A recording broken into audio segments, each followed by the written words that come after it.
Hello friends, welcome to Learn Positive. நான் உங்கள் பிரதீப் குமார். நம்ம சேனலை பார்த்துட்டு இருந்தீங்கன்னா லைக் பண்ணுங்கள், ஷேர் பண்ணுங்கள், கமெண்ட் பண்ணுங்கள், சப்ஸ்கிரைப் பண்ணுங்கள், பக்கத்தில் இருக்க பெல் ஐக்கானை கிளிக் பண்ணிக்கோங்க. Manufacturing process unit 1 Foundry Technology part 8. என்னோட ப்ரீவியஸ் வீடியோஸ்லாம் பார்க்கணுன்னு விருப்பப்பட்டீங்கன்னா மேலே இருக்க ஐ பட்டனை கிளிக் பண்ணிங்கன்னா என்னோட சேனலோட பிளேலிஸ்ட் எல்லாமே வரும். எல்லா வீடியோஸையும் பார்த்துட்டு மறக்காமல் சப்ஸ்கிரைப் பண்ணுங்கள். ஃப்ரெண்ட்ஸ், இந்த வீடியோவில் நம்ம வழக்கமாக தமிழில் பேசிகிட்டு இருப்போம். ஸோ இப்போ இந்த முறை வந்து தமிழ்லேயும் நோட்ஸ் கொடுத்தா நல்லாயிருக்கும் தமிழ் மீடியம் ஸ்டூடெண்ட்ஸ்க்கு அப்படின்றனால நோட்ஸும் தமிழ்லேயே கொடுத்துருக்கோம். ஸோ பார்ப்போம். நம்ம ஃபஸ்ட்டு பார்க்க போகிறது moulding, types of moulding. So இப்போ நம்மளுக்கு கொஷின்ஸ் எல்லாம் பார்த்தீங்கன்னா இங்கிலீஷில் தான் கேட்பாங்க. அதனால் நீங்கள் இங்கிலீஷ்லேயும் அதை தெரிஞ்சு வச்சுக்கிறது நல்லது அப்படின்றனால ஒரு சில விஷயங்கள்லாம் இங்கிலீஷ்லேயும் கொடுத்துருக்கேன். ஸோ அதெல்லாம் வந்து இங்கிலீஷ்லேயும் தெரிஞ்சு வச்சுக்கோங்க. கொஷின்ஸ் வந்து கொஷின் பேப்பர் உங்களுக்கு இங்கிலீஷில் தான் வரும்.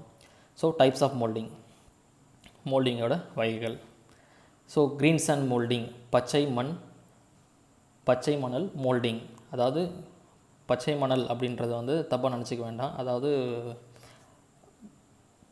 பழங்காலத்தில் வந்து பிரிட்டிஷ்லாம் நம்மளை வந்து ஆளும்போது பார்த்திங்கன்னா ட்ரான்ஸ்லேட் பண்ணுறதுக்கான ஆளுங்க வந்து ரொம்ப கம்மியாக இருந்தாங்க. அப்போது வந்து ஒரு சாதாரண மனுஷங்கிட்ட எப்படி வந்தது, இது என்ன எப்படி வச்சு செய்கிறீங்கன்னு கேட்டாங்க. அப்போ அவர் அந்த மண்ணை எடுத்து காட்டினார். இதை வச்சு தான் வந்து செய்கிறோம் அப்படின்ற மாதிரி. அப்போ அந்த மண்ணுக்கு என்ன பேர் அப்படின்னு கேட்கும்போது ட்ரான்ஸ்லேஷன். அவர் வந்து இது வெறும் பச்சை மண்ணை வச்சு செய்யணும், அதாவது ஈரமாக இருக்க மண்ணை பச்சை மண் சொல்லுவாங்க நம்ம இதில். ஸோ அப்போது வந்து ட்ரான்ஸ்லேட் பண்ணும்போது பச்சைக்கு க்ரீனு, மண்ணுக்கு சேண்ட் அப்படின்றனால பச்சை மண் அப்படின்னு சொல்லிட்டு அதை க்ரீன் சேண்ட்னு சொல்லிட்டு இங்கிலீஷில் கன்வெர்ட் பண்ணிட்டாங்க. அதில் வந்து இது க்ரீன் சாண்ட் மோல்டிங் அப்படின்ட்டு வந்துருச்சு. நெக்ஸ்ட்டு பார்த்திங்கன்னா ட்ரை சாண்ட் மோல்டிங், உலர் மணல் மோல்டிங். நெக்ஸ்ட்டு பார்த்திங்கன்னா லோம் சாண்ட் மோல்டிங், களிமண் மணல் மோல்டிங். ஸோ இந்த 3 வகை தான் இருக்குது. இதில் ஒவ்வொரு வகையும் நம்ம ப்ரீஃபாக பார்ப்போம். க்ரீன் சாண்ட் மோல்டிங், பச்சை மணல் மோல்டிங். ஸோ பச்சை மணல் மோல்டிங் பார்த்திங்கன்னா பச்சை மணல் யூஸ் பண்ணி இந்த மோல்டிங் ரெடி பண்ணுறனால இதுக்கு வந்து பச்சை மணல் மோல்டிங் அப்படின்னு சொல்கிறோம். இதில் இருக்க அச்சு பார்த்திங்கன்னா ஒரு உலோகத்தாலேயோ ஒரு அச்சு வந்து எடுத்து அதில் வந்து மோல்டன் மெட்டல், அதாவது உருக்கப்பட்ட உலோகத்தை வந்து ஊற்றி அதில் நம்ம அச்சு எடுக்கிறோன்னா அதுக்கு பேர் தான் வந்து பச்சை மணல் மோல்டிங் அப்படின்னு சொல்லிட்டு சொல்கிறோம். ஸோ இதை வந்து ஸ்டெப் பை ஸ்டெப்பாக நம்ம வந்து எப்படி படிப்படியாக வந்து எப்படி செய்கிறாங்கன்றதை பற்றி பார்க்க போகிறோம். பக்கத்துலேயே டயக்ராம் கொடுத்துருக்கேன். ஸோ ஃபஸ்ட்டு என்ன பண்ணுறாங்கன்னா ஒரு பேட்டர்ன் எடுத்துக்கிறாங்க, மோல்டிங் போர்டு மேலே வந்து வச்சுக்கிறாங்க. ஓகேங்களா, உங்களுக்கு தமிழில் வந்து இங்கே லெஃப்ட்டில் கொடுத்துருக்கேன். ஸோ ஒரு மோல்டிங் போர்டு, மோல்டிங் மோல்டு மேலே இந்த ஆரஞ்சு கலரில் இருக்கிறதா பேட்டர்ன் வச்சாச்சு. இங்கே எல்லோ கலரில் கொடுத்தது வந்து மோல்டிங் சாண்ட், அது பச்சை மணல் க்ரீன் சாண்டு. ஸோ மேலே ஒரு ஸ்ட்ரைக் ஆஃப் பாரை வச்சு எக்ஸஸ் சாண்டை வந்து ரிமூவ் பண்ணிகிட்ருக்காங்க, அதிகமாக இருக்கிற மணலை ரிமூவ் பண்ணிகிட்ருக்காங்க. ஸோ இதுதான் இப்போ ஃபஸ்ட்டு சொல்ல போகிறோம். ஸோ ஃபஸ்ட்டு மோல்டிங் போர்டு மேலே நம்ம என்ன பண்ண போகிறோம்னா பேட்டர்ன் வச்சு ஒரு பாதி பேட்டர்னை வந்து நம்ம வச்சுட்டு அதுக்கு மேலே ட்ராக் பாக்ஸை தலைகீழாக கவுத்து வைக்க போகிறோம். கவுத்து வச்சுட்டு அதுக்கு மேலே பார்ட்டிங் சாண்டை வந்து தோடும். பார்ட்டிங் சாண்டை தூவிட்ட பிறகு பார்த்திங்கன்னா 20 mm அளவுக்கு அது மேலே ஃபேஸிங் சாண்டை வந்து தோறும். ஃபேஸிங் சாண்டுக்கு மேலே பார்த்திங்கன்னா க்ரீன் சாண்டை வச்சு மேலே ஃபில் பண்ணிடுறோம். ஃபில் பண்ணிவிட்டு ரேமரை வச்சு நல்லா அதை ரேம் பண்ணுறோம். எக்ஸஸாக இருக்கிற சாண்டெல்லாம் பார்த்திங்கன்னா ஸ்ட்ரைக் ஆஃப் பாரை வச்சு அதை நம்ம ரிமூவ் பண்ணிடுறோம். ஸோ நெக்ஸ்ட்டு பார்த்திங்கன்னா இப்போ ஸ்ட்ரைக் ஆஃப் பார் வச்சு ரிமூவ் பண்ணியாச்சு. இப்போ அந்த ரெடி பண்ண மோல்டில் பார்த்திங்கன்னா நம்ம வெண்ட் போல்ஸை வந்து போட்டுட்டு அதில் வெண்ட் போல்ஸ் போட்ட பிறகு அதை அப்படியே திருப்பி வச்சிடறோம். அந்த பாக்ஸை பழைய மாதிரி மேலே பார்த்த மாதிரி திருப்பி வச்சிடறோம். நெக்ஸ்ட்டு பார்த்திங்கன்னா அதுக்கு மேலே ரிமைனிங் இருக்கிற பேட்டர்னை ஃபிக்ஸ் பண்ணுறோம். டவு டைல்ஸ் மூலமாக பயன்படுத்தி அதில் சரியாக ஃபிக்ஸ் பண்ணிவிட்டு அதில் ரன்னர், ரைசர் இது ரெண்டுத்தையும் கரெக்டான இடத்துல வந்து ப்ளேஸ் பண்ணிடுறோம். ப்ளேஸ் பண்ணிவிட்டு அதுக்கு மேலே என்ன பண்ணுறோன்னா பார்ட்டிங் சாண்ட் தூவுறோம். பார்ட்டிங் சாண்ட் தூவிட்ட பிறகு அதுக்கு மேலே ஃபேஸிங் சாண்ட் அதே மாதிரி 20 mm ஃபேஸிங் சாண்ட் தூவுறோம். அதுக்கப்புறம் மறுபடியும் க்ரீன் சாண்ட். ஸோ க்ரீன் சாண்டை போட்டு அதுக்கு மேலே தூவிடுறோம். நெக்ஸ்ட்டு நல்லா ரேம்ப் பண்ண போகிறோம். எக்ஸஸ் சாண்டை பழைய மாதிரி என்ன பண்ண போகிறோம்னா ஸ்ட்ரைக் ஆஃப் பாரை வச்சு ரிமூவ் பண்ணிடுறோம். அதுக்கப்புறம் வெண்ட் வால்ஸ் போட்டு கடைசியாக ஃபினிஷ் பண்ணிடுறோம். ஃபினிஷ் பண்ணிட்ட பிறகு அந்த பேட்டர்னை பார்த்திங்கன்னா தனித்தனியாக ரிமூவ் பண்ணணும். ஸோ ரிமூவ் பண்ணிவிட்டு அந்த பாக்ஸையும் ட்ராக் பாக்ஸையும் தனித்தனியாக எடுத்துகிட்டு இப்போ பேட்டர்னை இப்போ ரிமூவ் பண்ண போகிறோம். ஃபஸ்ட்டு ரன்னர், ரைசர் ரெண்டுத்தையும் ரிமூவ் பண்ணிடுறோம். ரிமூவ் பண்ணிவிட்டு நெக்ஸ்ட்டு பேட்டர்ன் ரிமூவ் பண்ணுறோம். பேட்டர்ன் ரிமூவ் பண்ணுறதுக்கு நம்ம ட்ரா ஸ்பைக்கு யூஸ் பண்ணுறோம். ட்ரா ஸ்பைக்கு யூஸ் பண்ணி அந்த பேட்டர்னில் இறக்கி அதை லைட்டாக ஷேக் பண்ணி என்ன பண்ணுறோன்னா அந்த பேட்டர்னை உள்ளே இருக்க பேட்டர்னை நம்ம வெளியே ரிமூவ் பண்ணிடுறோம். ரிமூவ் பண்ணிவிட்டு அந்த வெண்ட் ஹோல்ஸ் நம்ம ரன்னர் ரைசர் இருந்தது பார்த்திங்களா, அதுக்கு மேலே வந்து வாய்ப்பகுதி, அந்த ரன்னருக்கும் ரைசருக்கும் வந்து வாய்ப்பகுதியை வந்து செஞ்சிடறோம்.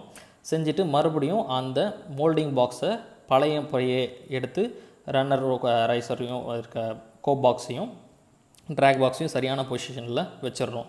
வச்சுட்டு அந்த மோல்டில் இப்போது நம்ம மோல்டன் மெட்டில் வந்து உருக்கி ஊற்ற போகிறோம். ஸோ மோல்டன் மெட்டில் உருக்கி நம்ம ஊற்றும் போது பார்த்திங்கன்னா அது ரன்னர் வழியாக உள்ளே போய் மோல்டை ஃபில் பண்ணோம். மோல்டை ஃபில் பண்ணி ரைசர் வழியாக வெளியே வரும். எப்போ ரைசர் வழியாக நம்மளுக்கு வெளியே வர்றது தெரியுதோ அப்போ மோல்டு முழுக்க மோல்டன் மெட்டலால் நிரப்பப்பட்டதுன்னு சொல்லி நம்ம தெரிஞ்சுக்கலாம். ஸோ இப்படி தான் வந்து க்ரீன் சாண்ட் மோல்டிங் செய்வாங்க. நெக்ஸ்ட் இதை மோல்டை வந்து காஞ்ச பிறகு, அந்த மோல்டன் மெட்டல் எல்லாம் காஞ்ச பிறகு மோல்டை உடச்சிட்டு க்ரீன் சாண்டை எடுத்து ஃபினிஷ் பண்ணி எடுத்துப்பாங்க. கேஸ்டிங்கை வந்து எடுத்து ஃபினிஷ் பண்ணி எடுத்துப்பாங்க. ஸோ நெக்ஸ்ட் நம்ம பார்க்க போகிறது ட்ரை சாண்ட் மோல்டிங், உலர் மணல் மோல்டிங் சொல்லுவாங்க இதை. ஸோ இந்த பார்த்திங்கன்னா பச்சை மணலில் ஹீட் பண்ணி அந்த மணல் அப்படியே நம்ம அந்த மோல்டு அப்படியே யூஸ் பண்ணோம்னா அதுக்கு பேர் தான் வந்து ட்ரை சாண்ட் மோல்டிங் அப்படின்னு சொல்லுவாங்க. இதை வந்து செய்கிறதுக்கு வேறு ப்ரொசீஜர் கிடையாது. க்ரீன் சாண்ட் மோல்டிங் எப்படி செஞ்சோமோ அதே தான் செய்ய போகிறோம். ஆனால் இங்கே எக்ஸஸாக அதை ஹீட் பண்ண போகிறோம். ஹீட் பண்ணி செய்கிறனால இதை ட்ரை சாண்ட் மோல்டிங் அப்படின்னு சொல்கிறாங்க. ஸோ ஹீட் பண்ணுறதுக்கு பெரிய மோல்டாக இருந்ததுன்னா ஆக்சிஜன் ஃப்ரேமை வந்து யூஸ் பண்ணி அதை ஹீட் பண்ணுவோம். இது சின்னதாக இருந்ததுன்னா ஓவனில் வச்சு அதை ஹீட் பண்ணுவோம். இப்படி பண்ணோம்னா இதுக்கு பேர் ட்ரை சாண்ட் மோல்டுன்னு சொல்கிறோம். ஸோ இதோட பயன்பாடு அப்ளிகேஷன்ஸ் என்னென்ன அப்படின்னு பார்த்தீங்கன்னா, இன்ஜின் சிலிண்டர் செய்கிறதுக்கும், இன்ஜினோட பிளாக் செய்கிறதுக்கும், மற்றும் மில் ரெயில்ஸ் இதெல்லாம் வந்து செய்கிறதுக்கும் வந்து இது பயன்படுத்துகிறோம். இதோட அட்வான்டேஜஸ் பார்த்திங்கன்னா, நன்மைகள். ஸோ இது பச்சை மணலை விட விலையானது, காஸ்ட்லி. அப்புறம் இதோட கையாளும் போது இது சேதமடையாது. காரணம் வந்து அதை நம்ம ஹீட் பண்ணுறதுனால அது ஸ்ட்ராங்காக இருக்கும். மேலும் இதோ ரொம்ப அக்யூரேட்டாக இருக்கும். இதோட சர்ஃபேஸ் ஃபினிஷ் பார்த்திங்கன்னா ரொம்ப ஸ்மூத்தாக கிடைக்கும் நம்மளுக்கு.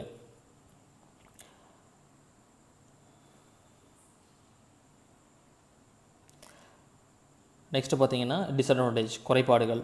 ஸோ இது பார்த்திங்கன்னா இதை தனியாக நம்ம வச்சு ஹீட் பண்ணணும், அதுக்கு நேரமாகும். இதனால் அது நேரம் அதிகமாக தேவைப்படும். அது இல்லாமல் இதுக்கு செலவு ஜாஸ்தியாகும். ஸோ இதுதான் ட்ரை சாண்ட் மோல்டிங்கோட டிஸ்அட்வான்டேஜஸ். நெக்ஸ்ட் நம்ம பார்க்க போகிறது வந்து லோம் சாண்ட் மோல்டிங், அதாவது களிமண் மோல்டிங். ஸோ களிமண் மோல்டிங் வந்து எப்படி செய்கிறாங்க அப்படின்னு பார்த்தீங்கன்னா, இதில் மேக்ஸிமம் களிமண் யூஸ் பண்ணி செய்கிறனால இதை களிமண் மோல்டிங் அப்படின்னு சொல்லிட்டு இதை சொல்கிறாங்க. ஸோ இதை பார்த்திங்கன்னா நம்ம green sand moulding, dry sand மோல்டிங்லாம் செய்கிற மாதிரி இதுக்காக பேட்டர்னோ இல்லை மோல்டிங்கோ வந்து தனியாக வந்து நம்ம ரெடி பண்ண தேவையில்லை, அச்சு எடுக்கணுன்ற அவசியம் கிடையாது. அதுக்கு பதிலாக என்ன பண்ணுவாங்கன்னா, செங்கற்கள், சிலிக்கா, களிமண், அப்புறம் தீக்களிமண். அதாவது தீக்களிமண்ணா என்னென்னா, நம்ம களிமண்ணை நல்லா பார்த்திங்கன்னா நெருப்பில் போட்டு எரித்து அதை மறுபடியும் மணல் மாதிரி ஆக்கி அதில் தண்ணியை ஊற்றி மறுபடியும் ஒரு களிமண் செஞ்சோம் அப்படின்னா கொஞ்சம் கருப்பாக அந்த களிமண் வரும். அதுதான் தீக்களிமண் அப்படின்னு சொல்லுவாங்க. ஸோ அதுதான் கடைசியாக வந்து பூசெல்லாம் வந்து அதுக்கு மேலே பூசுவாங்க.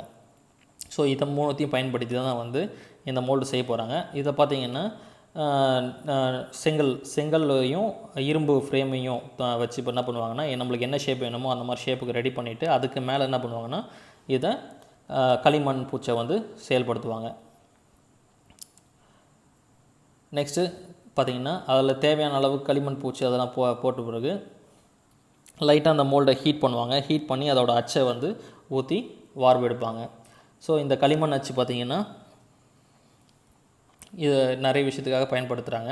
ஸோ இது என்னென்ன இதில் பயன்படுத்துகிறாங்க பார்த்திங்கன்னா, இது சிலிண்டர் ஷேப்பில் செய்கிறதுக்கோ, மணிகள் செய்கிறதுக்கோ, அதாவது ஆலயத்தில் இருக்க பார்த்துருக்கீங்க இல்லையா, அதான் மணிகள், சர்ச்சில் இருக்க மாதிரி மணிகள் இதெல்லாம் செய்கிறதுக்கும், கியர்ஸ், அப்புறம் இயந்திர பாகங்கள் என்னென்ன மெக்கானிசம் பார்ட்ஸ்லாம் இருக்கோ, சில பார்ட்ஸ்லாம் சர்க்குலர் பார்ட்ஸ், சிலிண்டர்கள் பார்ட்ஸ்லாம் என்ன இருக்கோ அதெல்லாம் செய்கிறதுக்காக இந்த வகையான லோம் சாண்ட் மோல்டிங் நம்மளுக்கு பயன்படுது. இதோட அட்வான்டேஜஸ்லாம் பார்த்திங்கன்னா, நன்மைகள் என்னென்னு பார்த்திங்கன்னா, இதோட ஃபினிஷிங் ரொம்ப நல்லாயிருக்கும். உங்களுக்கு இதுக்கு வந்து தனியாக நம்மளுக்கு மோல்டிங் தேவை கிடையாது. ரொம்ப அக்யூரேட்டாக இருக்கும் இதோட ஷேப்பு. இதோட குறைபாடுகள் என்னென்னு பார்த்திங்கன்னா, இதுக்கு நேரம் அதிகமாக தேவை. இதில் பார்த்திங்கன்னா சின்ன சின்ன விஷயங்கள் வந்து செய்ய முடியாது.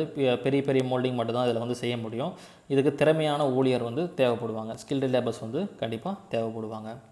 ஸோ இந்த வீடியோ உங்களுக்கு பிடிச்சிருந்ததுன்னா லைக் பண்ணுங்கள், உங்கள் ஃப்ரெண்ட்ஸோடு ஷேர் பண்ணுங்கள், டவுட் ஏதாவது இருந்தால் கமெண்ட் பண்ணுங்கள், நம்ம சேனலில் சப்ஸ்கிரைப் பண்ணுங்கள். Thank you friends.